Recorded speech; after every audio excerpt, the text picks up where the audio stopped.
할렐루야. 목사님께서 이제 2주간의 그 보고타 컨퍼런스와 일정을 마치시고 지금 돌아오는 중에 계신데요. 아마 이 예배가 끝날 때쯤에 이제 목사님 사모님께서도 이 한국 땅에 아마 도착을 하실 것 같습니다. 저를 간단하게 소개하면 이제 목사님 사모님께서 2주간 교회에 이제 부재하신 가운데서 오늘 마지막으로 설교를 제가 맡게 된 저는 김화선 리더입니다. 반갑습니다. 사실 평소에는 교회 올 때 되게 편한 마음으로 왔는데 오늘은 조금 부담이 되더라고요. 이제 또 마지막이니까 많은 분들이 오셔서 저에게 오늘 피날레를 얘기하시면서 마음속으로 조금 이렇게 부담이 있었는데 여러분 너무 기대하지 마세요. 왜냐하면 제가 너무 기대하지 말라고 한 이유는 많은 사람들이 저에게 와서 오늘 너무 기대된다 이런 말을 해주셨는데 어쩌면 내가 너무 기대하는 것 그것이 나의 은혜의 기준이 되지 않길 원합니다, 여러분. 아멘. 제가 이렇게 설교를 한다고 하면 저의 가족들이나 아니면 저를 오래 알았던 친구분들은 저에게 이렇게 얘기를 해요. 너 그게 가능해? 너 그 가능할까? 이렇게 얘기를 하는데 저는 이것을 준비하면서 이렇게 생각해요. 우리 그리스도인에게, 우리 하나님을 믿는 사람에게 이 불가능을 향한 욕구가 없다면 그것은 이상한 일입니다. 우리 옆 사람에게 한번 얘기해 볼까요? 너 불가능한 욕구 없어?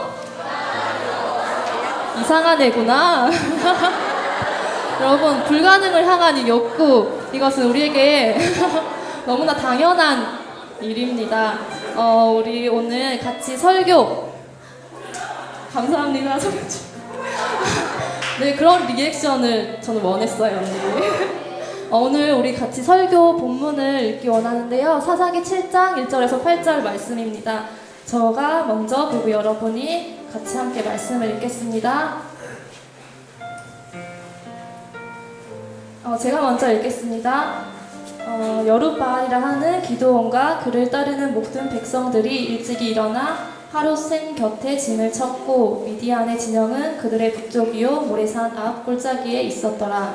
여호와께서 기드온에게 이르시되 너를 따르는 백성이 너무 많은즉 내가 그들의 손에 미디안 사람을 넘겨주지 아니하리니 이는 이스라엘이 나를 거슬러 스스로 자랑하기를 내 손이 나를 도와달라 할까 함이라.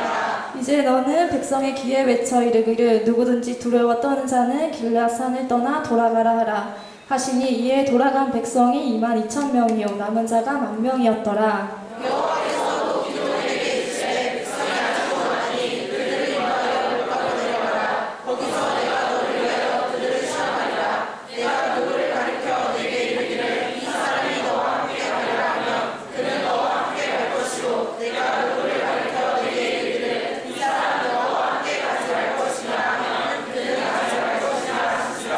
이에 백성을 인도하여 물가에 내려가매 여호와께서 기드온에게 이르시되 누구든지 개가 핥는 것 같이 혀로 물을 핥는 자들은 너는 따로 세우고 또 누구든지 무릎을 꿇고 마시는 자들도 그와 같이 하라 하시더니 손으로 옮겨 입에 대고 핥는 자의 수는 300명이요 그 외에 백성은 다 무릎을 꿇고 물을 마시더라. 여호와께서 기드온에게 이르시되 내가 이 물을 핥아 먹은 300명으로 너희를 구원하여 미디안을 내 손에 넘겨주리니 남은 백성은 각각 자신의 처소로 돌아갈 것이니라 하시니 같이 읽겠습니다.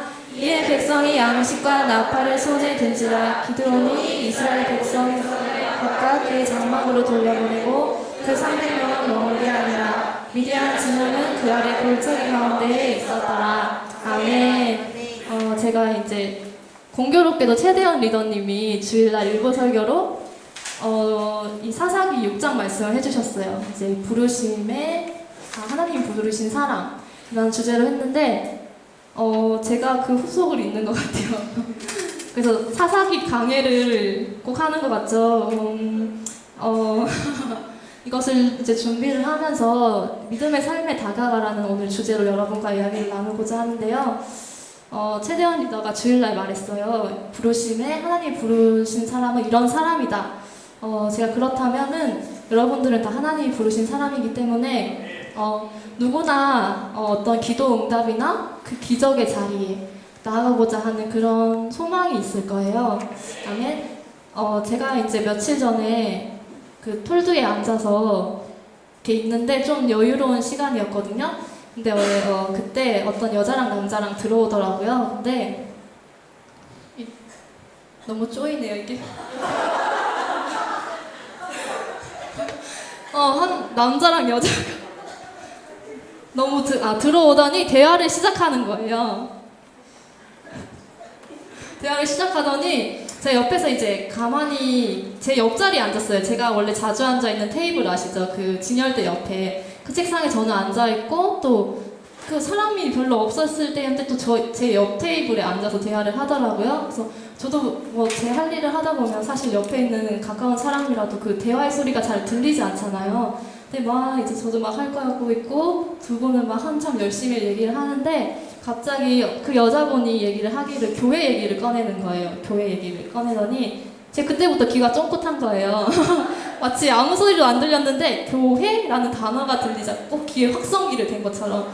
그래서 그때부터 이제 조금씩 얘기를 들었어요. 근데 그 여자가 하는 말이 나는 교회에 대해서 별로 좋아하지 않는다 이런 말을 하더라고요. 나는 교회에 대해서 별로 좋아하진 않지만 근데 나는 하나님이라는 분에 대해서는 좀 좋게 생각한다 이런 얘기를 하더라고요. 그 이유가 뭐였냐면 뭔가 하나님 그런 신을 내가 믿는 것 자체에 있어서 뭔가 든든한 백이 생기는 것 같다. 그래서 교회 다니는 친구를 보면은 어떤 문제가 주어졌을 때 어떤 문제에 부딪혔을 때 조금 우리랑은 다른 반응을 보이는 것 같아. 걔네들은 조금 긍정적인 것 같고 그것에 대해서 하나님 앞에 이렇게 기도하면은 하나님이 그 기도를 들어주실 것 같고 그래서 그런 거는 되게 부럽더라 이런 말을 하더라고요. 그래서 그것을 들으면서 세상 사람들이 보기에도 교회를 다니지 않는 저 사람들이 보기에도 저런 눈으로 바라보는구나. 우리 교회 다니는 사람이 그 문제 앞에 섰을 때는 조금은 다른 태도와 반응으로 그렇게 보이는구나 이런 생각을 했었어요. 근데 오늘 기드온의 이야기를 여러분 하려고 하는데 이런 얘기처럼 우리가 교회 다니는 사람이라면 누구나 기도 응답이나 어떤 기적의 자리 이것들을 바라지만 누구나 그런 삶을 그렇다고 살고 있는 것 같지는 않습니다. 성경에서도 보면요 언제나 기도 응답이 기적적으로 일어나지는 않습니다. 하나님의 일하심의 때와 방법, 그 사람, 그 대상은 우리가 강제로 할 수 없습니다. 왜? 요즘에 큐티 양육 많이 하시잖아요. 왜냐하면 하나님은 인격이시기 때문에요. 저도 좋아하는 것과 싫어하는 것이 있어요. 근데 여러분들도 좋아하는 것, 싫어하는 것 있죠. 그런 것처럼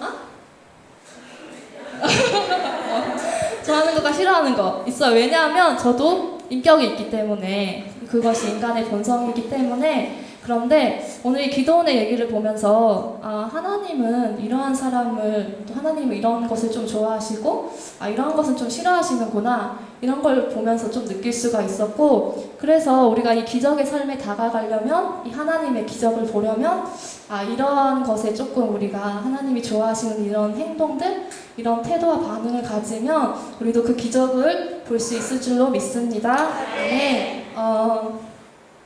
여기 보시면 제가 이 기적의 삶에 다가가는 하나님의 기적을 보려면 이라는 주제로 한 3가지를 가지고 얘기를 하려고 하는데요.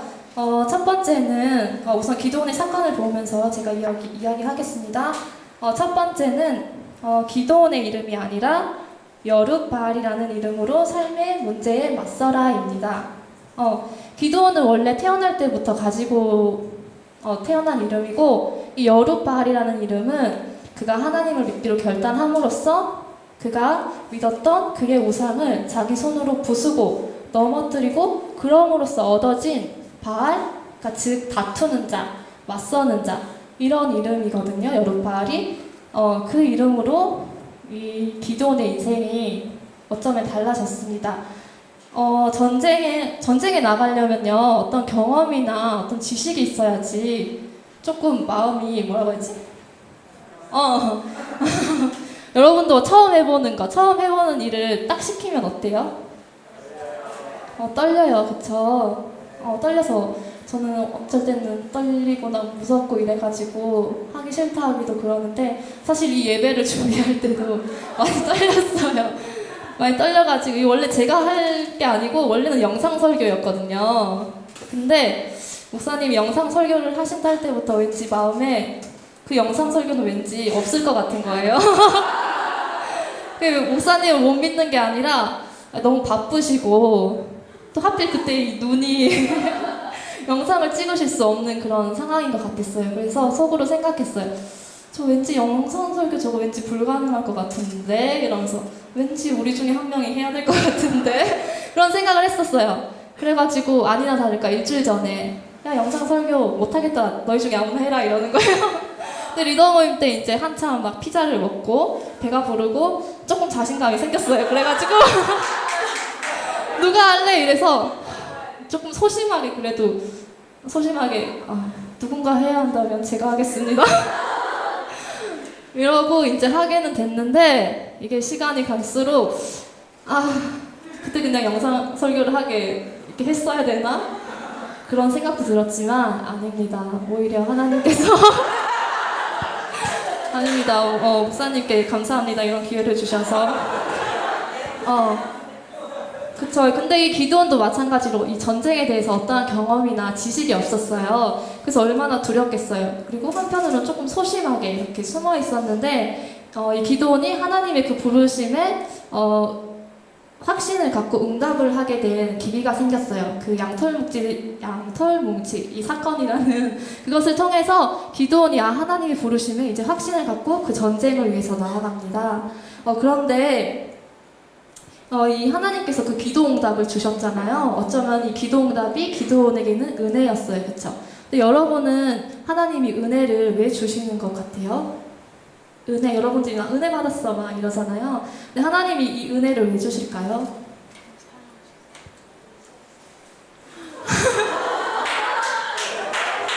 아멘. 그것도 맞는 말이고요. 이 은혜를 왜 주실까 생각을 했는데 처음에는 그냥 이 은혜를 그냥 주시는 것 한없이 주시는 것만 있는 것 같다고 생각을 했어요. 근데 가만히 보니까 이 은혜를 주시는 것 그 앞에는 하나님의 사명이 붙어 있더라고요. 그래서 이 성경을 보면서도 이 하나님께 은혜를 받은 자, 하나님께 은혜를 깨달은 자, 이 사람들은 모두가 하나님의 사명자로 살아가고 있는 것을 보게 되었습니다. 그래서 여러분도 보시면은 이제 굳이 주지 않아도 될 용돈이나 굳이 하지 않아도 될 칭찬을 해주실 때가 있잖아요. 그런 이유가 바로 더 잘하라고. 네가 하고 있는 일이 지금 잘하고 있다.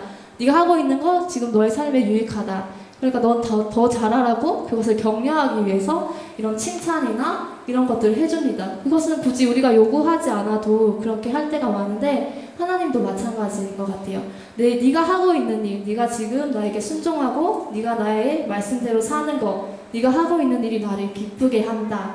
그래서 하나님이 때로는 그것을 위해서 우리에게 은혜를 주시기도 합니다. 어쩔 때는 생각지도 못한 은혜를 주시기도 하고 그런데요, 이 세상을 보면 이 세상 속에서도 어떤 일을 할 때 책임이나 권한을 붙여주잖아요. 왜냐하면 그 책임이 있어야지 내가 그 일을 할 수 있고, 그쵸? 권한이 있어야 하기 때문인데요. 하나님도 우리에게 은혜를 주실 때는 사실 그 앞에 사명이 있다는 것입니다. 사명을 위해서 은혜를 주시고, 그리고 은혜를 주시는 것은 사명을 위해서입니다. 그리고 저도 작년에 이제 생각을 해보면은 작년에 이제 차가 있어야 일을 할 수 있는 직업이 필요했거든요. 근데 굳이 막 차를 사야지 이런 마음은 없었어요. 이런 마음은 없었고 그냥 뭐 있으면 좋고 없으면 그냥 없는 대로 하고 이런 마음으로 하고 있었는데 갑자기 이제 승환이 오빠가 너무 좋은 조건에 저한테 이런 차가 있다고 너 한번 그 차 너가 사서 타고 다니라고 그러는 거예요. 근데 딱 마침 제가 좀 감당할 수 있는 그런 금액이었고 이제 보기에는 조금 그런데 너무 좋아요. 왜냐면 기름이 별로 안 먹어요. 그래서 한 3만 원 넣어도 한 2주 타고 5만 원 넣어서 한 달 탄 적도 있거든요. 그래서 전 너무 좋게 그 차를 타고 있는데 처음에는 이 직업 때문에 이 차가 필요하다고 생각했는데 이제 시간이 지나면 지날수록 제가 그 차를 통해서 작년에는 이 친구들, 저희 세론들을 만나서 점심을 먹을 수 있고 또 저희 세론들이 있는 캠퍼스로 가서 이들과 만남을 할 수 있고 또 이들이 필요할 때 제가 가서 만날 수 있고 그러한 것에 이 차를 주셨다는 게 너무 느껴지더라고요. 그래서 이 차가 하나님의 은혜이고 그래서 감사하게 아직도 잘 타고 있어요. 그래서 여러분들에게 여러분들이 은혜를 받고 싶다면 여러분의 사명, 여러분의 비전을 붙들라고 저는 말씀하고 싶습니다. 여러분들의 비전과 사명을 붙드십시오. 아멘. 이제 이 하나님의 부르심에 확신한 이 기드온이 깃발을 높이 들어요. 근데 이 깃발을 높이 들 때 하나님은 기드온에게 능력을 주십니다. 아멘. 어떻게 보면은 우리에게 능력이나 은사나 권위, 권세 이런 것도 우리 하나님께서는 결국 사명에 순종하는 자에게 주시는 것 같습니다. 근데 우리는 때때로 이런 말을 할 때가 있어요. 하나님 나에게 능력을 주시면 제가 순종하겠습니다. 하나님 돈 주시면 제가 헌금할게요. 하나님 시간 주시면 제가 수고하고 헌신하겠습니다. 그런데 여러분 오늘 기도원을 보세요. 기도원은 능력을 받아서 순종하는 것이 아니라 순종할 때 하나님께서 그에게 능력을 주셨습니다. 하나님 말씀에 순종할 때 모든 사람이 그를 따를 것이라는 보장은 없었지만 그가 깃발을 높이 들었을 때 어때요? 사람들이 모여들었습니다. 아멘. 여러분 우리가 때때로 우리는 하나님께 무엇인가 이런 전제 조건을 내걸기도 하죠. 아까 제가 앞에서 얘기했던 것처럼 그런 것을 요구하지만 하나님도 우리에게 먼저 요구하시는 것이 있다는 거예요. 네가 구하라, 네가 문을 두드리라. 이렇게 하나님은 우리에게 먼저 요구하시면 주겠다고 말씀을 하십니다. 아멘. 그래서 순종하면 제가 계속 능력이 나타난다고 말씀을 드렸는데 여러분들도 이 은혜와 기적 이것은 내가 하나님의 그 기뻐한 일을 하다 보면은 그 은혜와 기적이 주어지는 것이지 내가 그 기적을 경험했기 때문에 그 일을 하게 되는 것은 아니라고 생각을 합니다. 아멘. 여러분들이 기억하셨으면 좋겠습니다. 여러분들에게 땅을 파야지 물이 나온다는 그런 속담도 있잖아요. 그래서 여러분들은 이것을 기억하신다면 지금 그냥 주저앉아서 기다리는 그런 인생은 되지 않을 거라고 생각을 합니다. 아멘. 이제 본문에서 기드온을 보면요. 하나님의 말씀을 붙들고 이제 미디안 족속의 전투를 위해서 나아갑니다. 그런데 1절을 한번 보실까요? 그 1절에 제일 처음에 어떻게 시작하죠?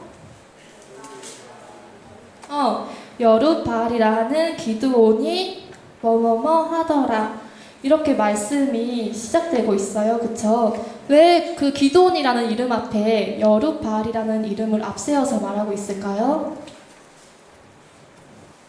잘 모르겠죠. 저도 몰랐는데 그냥 평범한 일상을 살아왔던 기드온이에요. 그쵸? 그냥 평범한 일상을 살아왔던 기드온이라는 이름은 그냥 부모님이 지어준 이름이에요.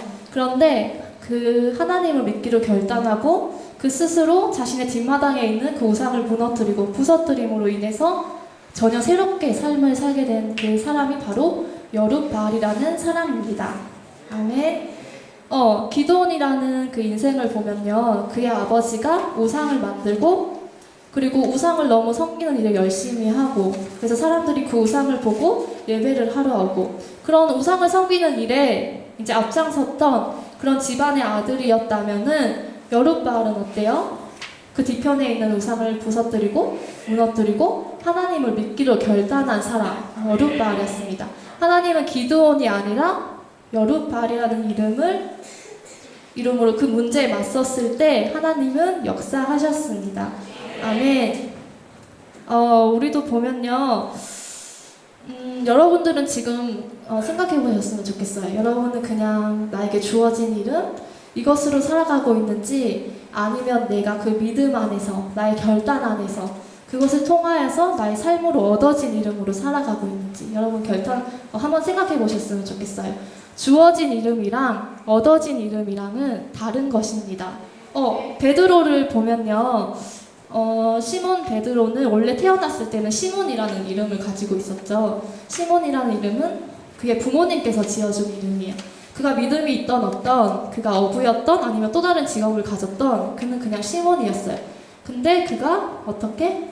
내가 하나님을 믿기로 결단하고 내가 하나님을 죽기까지 따르겠다. 그렇게 결단한 사람은 바로 베드로였습니다. 아멘. 그냥 그 시몬으로 살 때는 그냥 그 어부, 그쵸? 그 어부의 삶으로 그 갈릴리 어부로 살았던 그 시몬이었지만 이제는 그 어부, 갈릴리 어부의 삶을 뛰어넘어서 예수님을 따르는 제자로 살았던 사람은 바로 베드로입니다. 여러분께서는 여러분의 그 주어진 이름 있잖아요. 그냥 나의 이름은 그것은 아무런 삶의 근거가 없어요. 그냥 나의 존재에만 근거하는 것이지. 근데 내가 삶으로 얻어진 것, 내가 하나님께 결단함으로써 얻어진 이름은 다릅니다. 그것은 나의 삶에 근거합니다. 아멘. 우리도 태어나면서 우리의 이름을 지어주죠. 제 이름은 김화선인데요. 빛날화의 착할 산자예요. 이것은 저희 목회하시는 큰아버지가 지어주신 건데 그냥 세상 속에서 빛나고 선하게 살아라, 착하게 살아라 이런 소망을 가지고 저에게 지어주신 이름인 것 같아요. 근데 제가 이런 김화선이라는 이름으로 살기도 하지만 지금은 그것보다는 김화선 리더, 김화선 셀, 김화선 성도 이런 이름으로 불리기도 합니다. 제가 김화선으로 살 때는 제가 뭐 술을 먹던 나이트에 가던 어떤 세상적인 직업을 가지고 웃어요. 아까 누가 나한테 물어보더라고요. 누나 나이트 가본 적 있어? 없다고 했어. 없다고 했죠. 대현이 아니고 김화선 이름이라고 살 때는 내가 뭐 그렇게 뭐 어떤 삶을 살던 제 이름을 잃어버리는 이름이 아니에요. 근데 제가 그 말씀으로 믿음으로 얻어진 그 리더라는 이름은 그 믿음 안에서 말씀 안에서 살 때만 유지되어지는 이름입니다. 아멘. 그래서 그 리더라는 이름이 하나님의 부르심에 의해서 쟁취되어진 이름, 저의 또 다른 이름입니다. 아멘. 그래서 여러분들은 지금 어떠한 이름으로 살아가고 계십니까? 내가 어떠한 짓을 하든 내가 어떠한 삶을 변화되려고 노력해도 변화되어지지 않는 그냥 주어진 이름으로 살아가고 계십니까? 아니면 여러분의 믿음으로 쟁취되어진, 그래서 믿음으로 얻어진 전혀 새로운 삶으로 얻어진 그 이름으로 살아가고 있습니까? 만약에 우리가 태어난 이름 그대로 우리가 살아간다면 우리가 문제에 맞섰을, 우리의 그 문제가 다가왔을 때 그런 맞서는 자세도 아마 똑같을 것입니다. 예전과 문제에 맞서는 자세도 똑같고 그것을 해결하려는 방법도 똑같고 그러다 보면 결과도 똑같을 수밖에 없겠죠.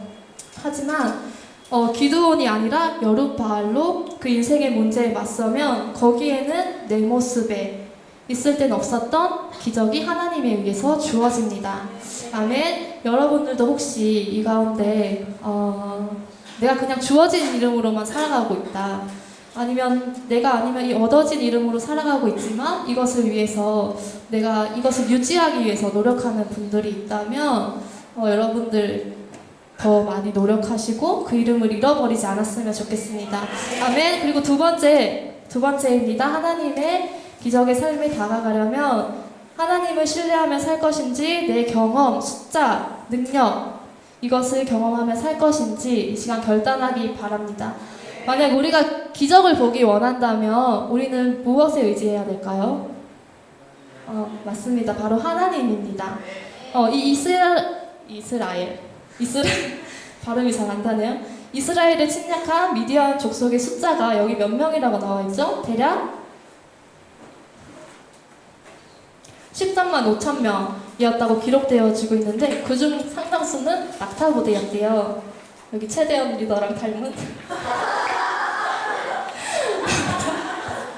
낙타부대였는데 왜 기마병이 아니라 이런 기마병이 아니라 왜 낙타부대였을까요?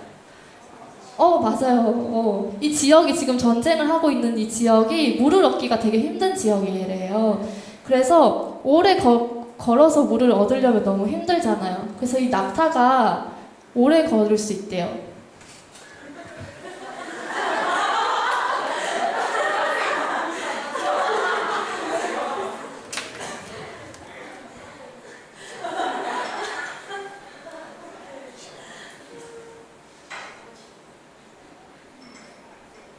낙타가 오래 걸을 수 있어서 되게 유용한 전쟁의 도구였다고 합니다. 그래서 근데 이 미디안 족속이 대다수가 이 낙타 부대였다고 하는데요. 그에 비해서 이 기드온을 따라온 그의 백성은 어때요?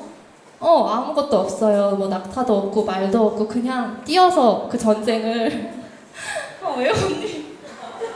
뛰어서 그 전쟁을 이겨야 되는 건데, 그런데 그에 비해서 이 이스라엘 족속의 백성의 숫자는 몇 명인지 아세요? 너무 많이 들어서 아시긴 할 텐데. 32,000명. 맞아요. 32,000명이에요. 그러면 생각해보면은 지금 그 전쟁에 맞서는 그 미디안 족속이랑 비교했을 때 4분의 1이에요. 그러니까 내가 한 사람이 4명을 담당해야 되는 거예요. 그 전쟁에서. 그렇다면은 여러분들 생각해보시면 나 혼자서 4명을 감당해야 된다면은 어떨 것 같아요? 힘들어요. 혼자서도. 이렇게 생각해보시면 혼자서 유한히 4명을 내가 감당해야 된다. 너무 힘들겠죠? 저는 혼자서 3명까지 해봤거든요. 혼자서 이제 만 0세 3명까지 해봤는데 진짜 너무 힘들더라고요. 진짜 전쟁인 게 밥 먹일 때도 재울 때도 한 명 남고 한 명 옆에 앉히고 이렇게 돌아가면서 너무 힘든데 이렇게 혼자서 4명을 감당해야 된다는 거는 너무나 힘든 일일 거예요. 아마 죽기 살기로 해도 이 전쟁을 이길까 말까 한데 더군다나 이 미디안 족속은요 계속 전쟁을 치러왔던 족속이고 이 이스라엘 백성은 전쟁이라는 것을 경험해 보지 못했어요. 그리고 숫자적으로도 보면은 되게 불리하죠. 근데 이렇게 하나님께서 내가 너를 통해 이 전쟁을 이기겠다 말하면은 네가 32,000명 모아오면은 자 이제 너는 나가라 내가 너를 도와주리라 이렇게 하나님이 말씀하실 줄 알았는데 근데 너무나 다른 반응 예상 밖의 대답을 하시는 거예요. 뭐라고 하시냐면 2절에 한번 보실래요? 2절에 보시면 뭐라고 하시죠? 기드온에게 이르시되 너를 따르는 백성이 너무 많다. 그쵸? 너를 따르는 백성이 너무 많다. 그러면 조금 안 와닿으시죠? 그러면 이렇게 생각해 보시면 돼요. 너의 월급이 너무 많다. 이러면 어때요? 확 와닿죠? 이것과 똑같이 하나님께서는 너를 따르는 백성이 너무 많다. 이렇게 말씀을 하십니다. 우리는 늘 부족한 가운데 어쩌면 살고 있는 것 같아요. 앞에서 군대에는 13만 5천 명이고 우리는 3천 명인데 죽기 살기로 해도 이길까 말까인데 하나님께서는 너무 많다고 하셔요. 그런데 이것도 모자라서 4절에 보시겠어요? 4절? 4절을 보시면 하나님이 또 뭐라고 하시죠? 아직도 많다. 아직도 많다고 하셔요. 이제 그래서 또 돌려보냈어요. 이제는 그러고 몇 명만 남았죠? 이제 10,000명만 남은 상황인 거예요. 10,000명밖에 안 남았는데도 이 하나님이 너무 많다고 하십니다. 여러분들이 만약에 기드온의 입장이라면 어떠실 것 같아요? 하나님 도대체 내 편이야 아니면 저 편이야 저 국군이야 아군이야 저는 이렇게 생각할 것 같은데 그래도 이 기드온은 어쨌든 하나님께서 이 전쟁에 부르셨고 그래서 이 미디안 족속의 전쟁에 나아가지만 어쩌면 이 기드온은 이 미디안 족속에 앞서서 먼저는 자기 자신과 싸워 있을지도 모릅니다. 어떤 자기 자신일까요? 내가 보기에는 32,000명도 너무 작고 단 몇천 명이라도 더 모으면 좋겠는데 왜 하나님께서는 계속 많다고 하실까? 어쩌면 이것이 우리가 어떤 문제에 앞서기 이전에 내 내면에 내가 싸워야 할 문제라고 생각합니다. 너무 적은데 하나님은 이 숫자를 보고 너무 많다고 하십니다. 이 상황에서 바로 기드온은 자신이 내면과 싸워야 했습니다. 무엇으로요? 내가 하나님의 말씀을 붙들어서 이들을 돌려보낼 것인지 아니면 내가 여전히 이것으로도 부족하다고 할 것인지 여러분들은 어떨 것 같아요? 그 마음속으로 생각하고 계시죠? 우리 삶도 여전히 마찬가지인 것 같아요. 내가 어떤 나의 문제에 내가 해결하려고 내가 하나둘씩 내가 나의 것을 챙기고 내가 아무리 그것을 끌어모았다 해도 여전히 우리는 그것이 부족해 보입니다. 내 삶의 문제에 맞서기 위해서는 내 능력은 아무리 살펴보아도 부족해 보입니다. 근데 하나님이 이렇게 말씀하세요. 너무 많다. 여러분들은 이 말씀에 아멘이라고 하실 수 있습니까? 근데 그 결정은 아무나 할 수 있는 것도 아닌 것 같아요. 우리의 삶의 이 전쟁의 문제는 언제나 우리 눈앞에 현실에서 보여집니다. 하지만 이것의 승패는 어때요? 눈에 보이지 않는 하나님의 손, 하나님의 뜻에 이것이 달려있다는 것입니다. 여러분들 믿으십니까? 아멘. 우리 믿는 자에게도 저에게도 저도 하나님을 믿지만 이런 고통스러운 순간이 있는 것 같아요. 어떤 이런 싸움의 순간도 언제나 고통스럽고 그 싸움의 내용은 결국 그 문제와 맞서는 것이 아니라 그 문제에 맞서는 우리 내면과 먼저 싸워야 합니다. 항상 그 엔카운터 후의 친구들을 보면 항상 자기 자신과 자기 자신 안에 있는 그 내면의 문제 그것으로 많이 갈등을 하는 친구들을 많이 보는데 작년에도 저희 셀의 두 친구를 보면서 둘 다 똑같은 학교를 다니고 둘 다 똑같은 친한 친구인데 똑같이 엔카운터를 받았는데 똑같이 둘 다 엔카운터 후에 자기 내면의 자신과 싸우고 있더라고요. 한 친구는 그럼에도 한 친구는 내가 하고 싶은 거 이것보다는 하나님을 선택하더라고요. 예배를 선택하고 뭐 열심히는 아니지만 큐티를 하고 그러다 보니까 하나님이 이 아이에게 말씀을 주시기를 너 정신 차려라 이렇게 하나님이 계속 말씀하시니까 내가 지금 잘못하고 있나 보다 내가 하나님 더 똑바로 믿어야겠다 이렇게 결단을 했는데 한 친구는 그렇지 못하더라고요. 한 친구는 항상 하나님과 나 사이에서 갈등을 할 때 항상 자기 자신을 선택하더라고요. 그래서 예배를 포기하고 셀 모임을 포기하고 결국은 다른 곳으로 가버리더라고요. 그런 친구를 보면서 항상 그 내면의 갈등, 내면에 있는 나의 문제, 그것은 항상 있는 것 같아요. 근데 그게 나쁘다는 거는 아니거든요. 저는 나쁘다고는 생각하지 않아요. 왜냐하면 그것이 어쨌든 하나님이라는 분에 대해서 걔가 하나님이라는 분에 대해서 존재에 대해서 알았고 그것에 인해서 부딪히는 자신을 봤을 때 그것이 나쁜 건 아닌 것 같아요. 예전에는 그냥 친구들 보면 별로 신경을 안 썼대. 저 친구 별로 나랑 상관없는데 이랬는데 이게 하나님을 믿으면서부터 그 친구를 보면 내가 저 친구를 더 사랑해야 되는데 내가 복음을 전해야 되는데 이게 너무 괴롭다는 거예요. 그 친구가. 그러면서 예전에는 그러지 않았는데 내가 하나님 이렇게 만나고 보니까 내가 달라지더라. 그게 처음에는 자기 이 마음에 너무나 힘들었대요. 그런데 지금은 이 친구가 항상 그 내면의 싸움에서 항상 하나님을 선택하고 지금은 너무 잘하고 있습니다. 아멘. 여러분도 항상 그 어떤 문제에 있어서 항상 하나님을 선택하기 원합니다. 아멘. 우리의 삶에서 우리는 기적을 보기 원합니다. 그런데 하나님께서는 우리에게 어쩌면 이렇게 말씀하실지도 모르겠습니다. 너무 많다. 우리 옆 사람에게 얘기해볼까요? 너무 많다. 네 생각이 너무 많다. 네가 의지하는 것이 너무 많다.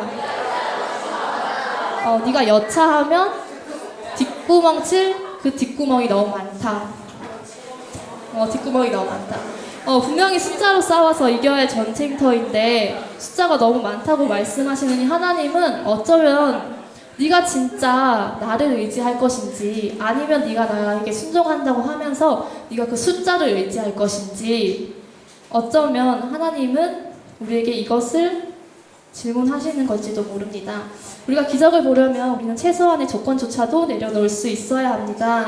아멘. 우리가 이 기적을 볼 수 없는 이유가 어쩌면 늘 하나님의 기적을 바라면서도 우리에는 최소한의 조건, 이 32,000명을 내려놓지 못하는 우리의 또 다른 불신앙, 불순종이 이유일지도 모릅니다. 여러분들 하나님을 신뢰하길 원합니다. 아멘. 이제 마지막입니다. 세 번째, 불신앙의 두려움을 이겨야 한다. 아멘. 여기 7장 1절에 보면요, 이스라엘 군대가 하롯이라는 샘 곁에 진을 쳤다고 합니다. 이 하롯이라는 뜻이 뭔가 하고 봤더니 떨림, 공포, 두려움 이런 뜻을 가지고 있더라고요. 그 두려움의 샘물 곁에 이유는 알 수 없지만 이 이스라엘 백성이 진을 치고 있습니다. 이것은 어떻게 보면 상당히 상징적인 것인데요. 근데 이것에 있는 모든 32,000명의 백성들은 어쩌면 두려움에 떨고 있겠죠. 하나님이 하신 말씀은 근데 3절에서 이 두려움에 떨고 있는 백성에게 하신 말씀입니다. 3절에서 보면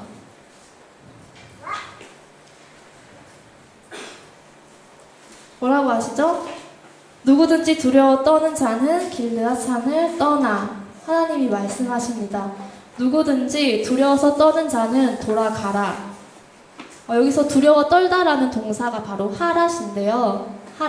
그러니까 즉 말해서 너희가 하롯하는 자는 그 두려움, 공포의 그 장소에 있는 자는 그 공포에 있는 자리에서 하라. 두려워 떨는 자는 돌아가라.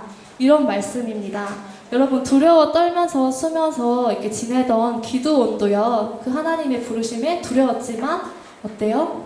그 전쟁에 나아갑니다. 아멘. 두려움이 없는 것이 아니라 두려움의 자리에서 살아가고 있지만 다시 말해서 우리 마음에는 하락하는 마음, 두려워하는 마음, 그 마음이 있었지만 순종함으로 그것을 넘어섰습니다. 지금 하나님이 기드온에게 요구하셨던 그 동일한 부르심을 이스라엘 백성에게 요구하고 있습니다. 그리고 오늘 저와 여러분들에게 요구하고 계십니다. 너의 인생의 처지가 하루실 것이고 너의 내면의 문제가 하라실 것이지만 네가 거기서 어떻게 두려워 떨며 너는 도망갈 것이냐? 아니면 네가 두렵지만 내가 너와 함께함으로 너는 이 길을 갈 것이냐? 아멘. 여러분들은 어떤 결단을 할 것입니까? 비록 내 마음에 두려움이 있을지라도 하나님이 함께 하시기에 내가 이 두려움의 길을 가겠다. 여러분들 그렇게 하는 자들은 하나님이 남아 있으라는 말입니다. 아멘.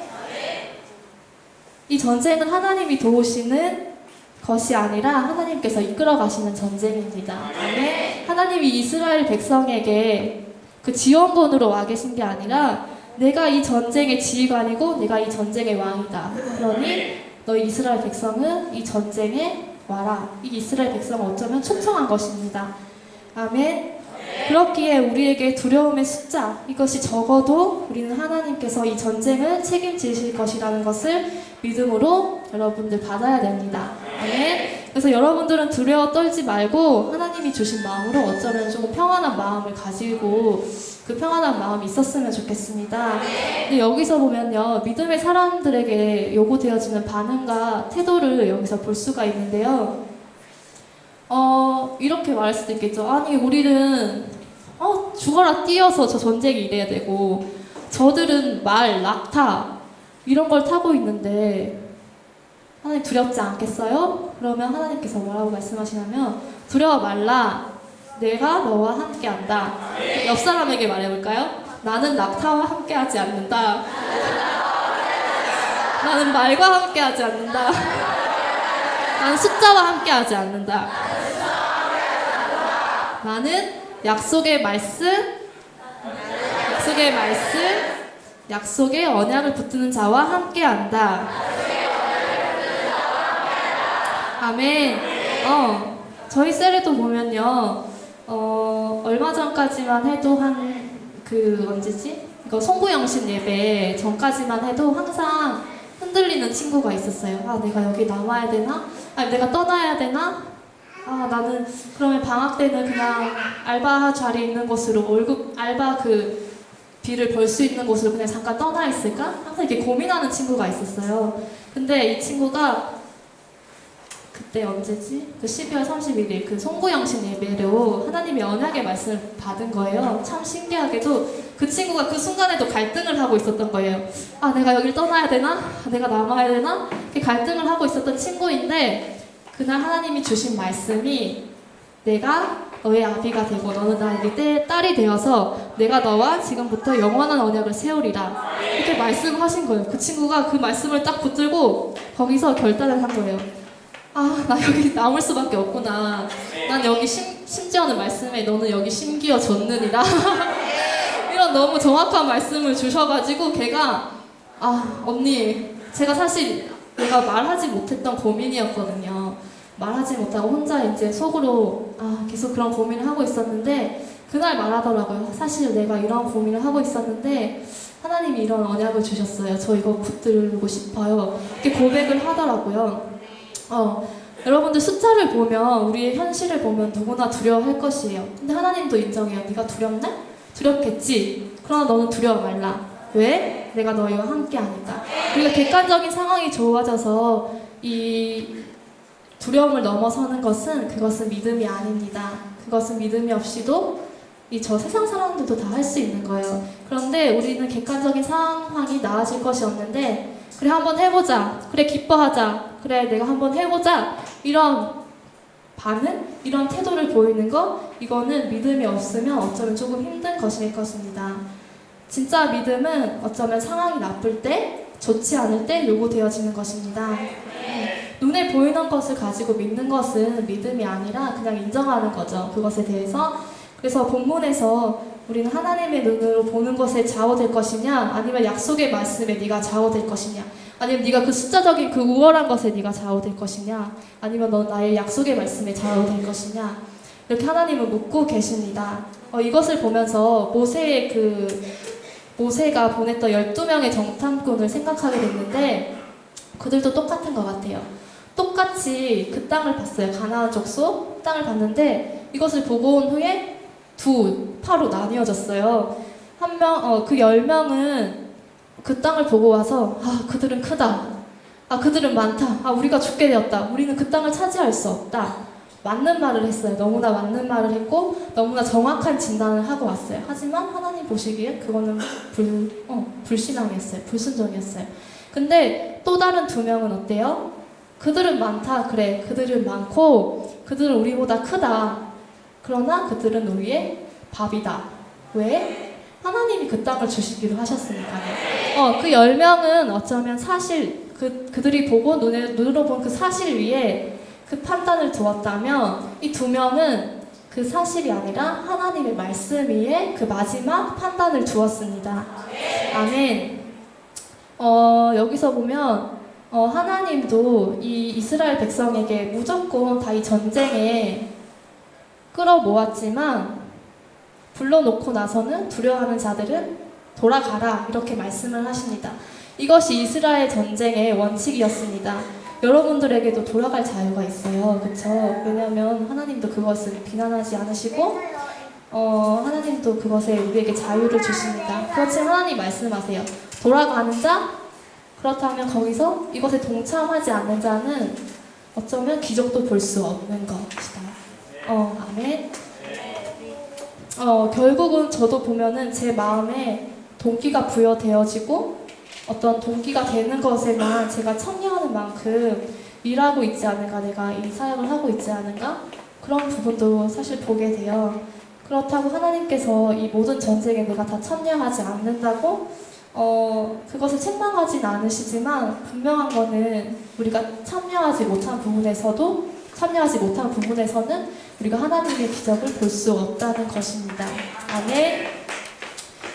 우리에게 주시는 자유가 있어요. 그쵸? 하나님께서 국방에 의무가 있지만 모두가 자격을 왜 자꾸 웃어요? 최대한 국방에 의무가 있지만 모두가 자격을 가진 건 아니잖아요. 누군가는 면제가 되기도 하고 누군가는 현역병이 아니라 그냥 이 대체 본부로 가는 이도 있는데 하나님 나라도 동일합니다.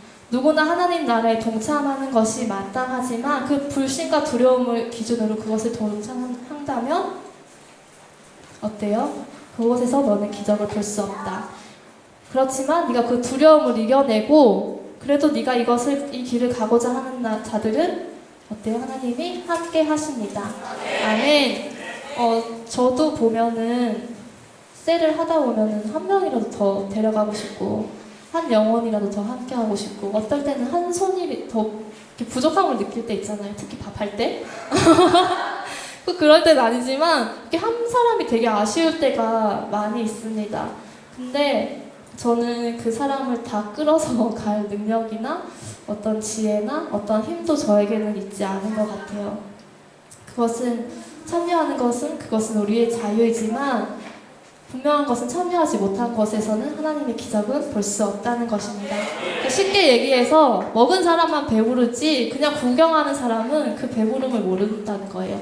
봄, 여름, 가을, 겨울 사시사철 오지만 가을에 단풍놀이를 간 자만 그 기쁨을 누릴 수 있고 그 더위 속에서 물속에 뛰어든 자만 그 시원함을 알 수가 있겠죠.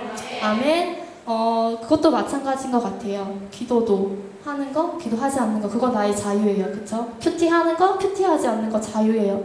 이 시간 제가 말씀을 하지만 이곳에 앉은 자들 중에서는 말씀을 듣는 거, 듣지 않는 거, 그것도 여러분의 자유겠죠.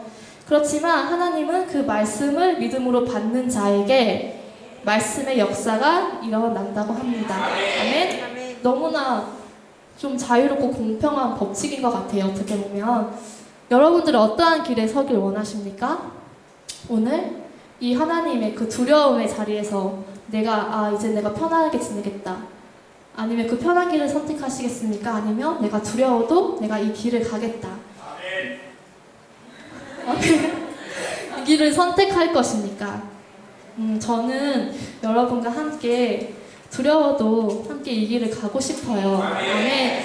마지막으로 영화 신세계 영화를 하면서 얘기를 마무리하려고 하는데 신세계 영화를 다 보지는 못했는데 조금 보다가 말았어요.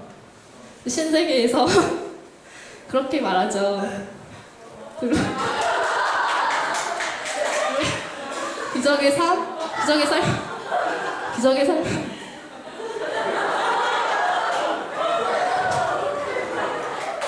기적의 삶으로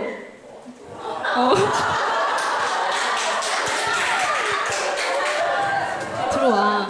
근데 이것을 보면서 저는 어쩌면 이 영화를 이제 보면서요. 잠시만요. 이 영화를 보면서 어쩌면 여기에 나오는 주인공 혹시 본 사람 있어요, 영화? 정청이랑 자성인가? 맞죠. 정청이랑 자성이라는 인물이 나오는데요. 어쩌면 이 신세계에서 이 주인공이 진짜와 가짜를 알아내는 그 눈이 얼마나 소중한 것을 지켜내는데 중요한 역할을 하는지 알 수 있습니다. 이 첫 장면에서 중국에서 돌아온 정청을 마중 나온 자성이 있는데 이 정청이 시계를 선물해요. 이 시계 되게 비싼 시계야. 내가 너한테 선물을 줄게. 근데 이 자성이 그 시계를 보자마자 알아봐요. 이거 가짜 시계네? 그때부터 이제 진짜와 가짜를 구분할 수 있는 눈을 이제 가지고 있는 거예요. 근데 마지막 장면에서 어떤 승패가 갈리는 거기서 이 자성이 이깁니다. 적군과 아군을 구별할 수 있는 눈을 가지고 있었기 때문에 이 전쟁에서 승리를 하게 되는데요. 전쟁이 아니라 이 승부에서 승리를 하게 되는데 이 자성이 마지막까지 살아남을 수 있었던 이유 중 하나가 바로 이 눈이라고 생각합니다. 진짜와 가짜를 알아보는 그 눈을 믿고 행동했기 때문에 이 자성은 살아남을 수 있습니다. 이것을 좀 사랑으로 비유를 말하자면 다들 이제 사랑을 해보시고 이별을 하면서 그 아픔도 겪어보시고 그것으로 오는 아픔, 위기, 이런 이따 끝나고 봐요.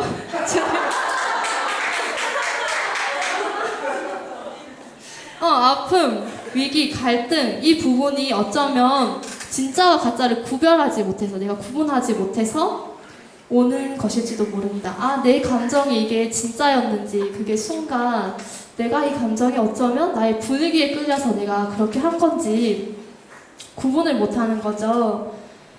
저 남자의 눈빛이 그때 진심이었는지 아니면 그 순간의 욕망이었는지 구별하는 눈이 있어야 된다는 거예요. 언니. 저 남자의 눈빛이 진심인지 아니면 순간의 욕망인지 구별할 수 있는 눈이 필요하다는 겁니다, 여러분. 그 눈이 있으면, 그 구별할 수 있는 눈이 있으면 이제 확신을 하면 이제 앞으로 나아갈 수 있어요. 더 이상 내가 불필요한 것에 내가 의문을 품지 않고 앞으로 나아갈 수 있는데, 근데 이제 문제는 이게 확신이 있어야 된다는 거죠. 이제 이 확신이 있어야 앞으로 나아가게 되고 이제 상대를 헷갈려 하지도 않고 더 앞으로 나아갈 수 있습니다. 아멘. 근데 이 자성이라는 인물이 이 눈을 한 번에 이렇게 가지게 된 게 아니라 수많은 시간이 필요했어요. 때로는 어떤 자신의 육체적으로 힘듦이나 아니면 소중한 사람을 잃어서 그러면서 얻게 된 것이 바로 그 눈이거든요. 그가 마치 우리가 소중한 사람을 잃었다가 다시 찾은 것처럼, 그쵸? 그랬을 때 우리가 그것을 다시 보았을 때 그것은 우리에게 다시 좋은 기준이 되고, 그것이 우리에게 기준이 되어서, 중심이 되어서 저와 저의 사랑하는 그 주변의 사람들을 지킬 수 있습니다. 여기 대사 중에서 이런 말이 있는데요. 그들은 이제 자기 안의 아픔을 보지 않는다. 대신 상대의 눈빛을 본다. 그 눈 안에는 어려운 날에도 다시 확신을 얻으면서 서로를 믿고 자신을 믿으며 지키고 함께 할 것을 내가 안다. 그래서 여러분들에게도 말하고 싶어요. 여러분들에게도 이 진짜를 볼 수 있는 그 눈을 여러분들이 가졌으면 좋겠습니다. 어쩌면 기드온도 그런 사람이었던 것 같아요. 내가 이게 적군인지 아군인지 구별하지 못하고 그 상황에 그 하나님을 신뢰하지 못한 게 아니라 진짜인 하나님을 바라보고 그 눈으로 그가 전쟁을 치렀기에 이 전쟁에서 승리할 수 있었던 것 같습니다. 아멘. 오늘 저에게도 여러분들 진짜인 그 눈을 가지고 그 하나님을 바라볼 수 있는 그 눈이 오늘 여러분과 저에게도 있길 원합니다. 이 시간 같이 기도하길 원합니다. 같이 기도할 때 오늘 기드온의 말씀을 보면서 기적의 삶에 다가가라 이 말씀으로 여러분과 함께 말씀을 나누었는데요. 저희 교회 주제 표 2015년 표가 미라클 2015년입니다. 하나님의 언약을 붙들라. 아멘. 앞서서 많은 우리 리더분들이 설교를 해주시고 그렇게 좋은 많은 도전이 되는 말을 말씀해 주셨는데 저희가 이제 그 말씀을 붙들고 이제 하나님의 그 기적의 삶 앞에 우리가 어쩌면 너무나 더디고 어쩌면 너무 작은 발걸음이지만 우리가 한 발짝씩 그 기적의 삶에 다가가기 원합니다. 근데 어쩌면 우리는 그 기적 다음에 그것이 우리가 그 기적 다음 그 이후가 문제죠. 그 기적을 본 후에 여러분들은 어떠한 태도를 보이실 것입니까? 이것이 정말 하나님께서 이것을 이루셨다. 여러분 고백할 수 있겠습니까? 이것이 모두 다 하나님께서 나에게 주신 은혜이다. 고백할 수 있겠습니까? 아멘. 이 시간 그러한 고백이 있길 원합니다. 하나님께서 이 모든 것을 허락하셨고, 아멘. 하나님께서 이 영광을 오늘 나에게 허락하셨습니다. 혹시나 내 마음에 있는 그 교만함이 있다면 내가 이만큼 했으니, 내가 이만큼 수고했으니, 나 같은 사람이 있었으니까, 내가 노력했으니까 이런 일이 이루어졌다고 하는 그 교만함이 있다면 오늘 그것을 다 내려놓기 원합니다. 하나님의 기적은 나의 능력이나 숫자가 아닙니다. 여러분 이 시간 하나님께 기도하길 원합니다. 오직 하나님께서 나의 삶에서 인도하여 주시고 내가 그 하나님의 기뻐하는 일 가운데 그 기적을 경험하길 원합니다. 하나님, 내가 지금까지는 그냥 나에게 주어진 이름으로 살았지만 이제부터는 하나님 그 믿음의 결단으로, 나의 믿음의 고백으로, 내가 얻어진, 내가 쟁취하여진 그 이름을 위해서 내가 살아가겠습니다. 이 시간 여러분 같이 기도하시겠습니다.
아멘. 오늘 우리 말씀 가운데 그렇게 역사하시고 나의 삶 가운데 이미 그 일을 이루고 계신 그 하나님을 우리가 다 같이 영광을 올려드리길 원합니다. 아멘. 다시 한번 하나님께 영광의 박수를 올려드리길 원합니다. 아멘. 아멘. 이제 정말 목사님과 사모님이 도착할 시간이 다가오네요. 예배 끝난과 비슷하게 도착할 시간이 다가오는데 부족하지만 2주 동안 여러분들이 예배의 자리를 지켜주셔서 감사하고 또 부재하신 가운데서도 이 교회를 사랑하는 마음으로 또 이 교회를 또 지켜주셔서 대신 제가 감사를 드리겠습니다. 너무 감사합니다. 혹시 오늘 우리 교회 처음 오신 분 있으신가요? 네, 없으시면 우리가 같이 일어나서 함께 기도하길 원하는데요. 우리가 지금 예배하는 이곳이 바로 하나님의 전입니다. 그쵸? 지금 우리는 하나님이라는 그 문 앞에 서 있는데요. 우리는 다른 어떤 문을 통해서도 이 구원이라는 곳에 갈 수가 없습니다. 오직 하나님의 문을 통해서만 우리는 그 구원을 얻을 수 있고 이 하나님을 통해 그 문을 통해서만 그 영혼을 하나님께 드릴 수가 있습니다. 이곳이 유일한 문입니다. 더 많은 영혼들을 이 하나님의 문 앞에 우리가 데려오길 원합니다. 아멘. 이 시간 우리 같이 주기도문으로 예배를 마치도록 하겠습니다. 하나님 없이 오며 뜻이 하늘에서 이루어진 것 같이 땅에서도 이루어지리라. 오늘 우리에게 일용할 양식을 주시고 우리가 우리에게 죄진 사람을 영원히 우리를 시험에 빠지게 하시고 다만 악에서 구하옵소서. 감사의 영광이 영원히 있사옵나이다. 아멘.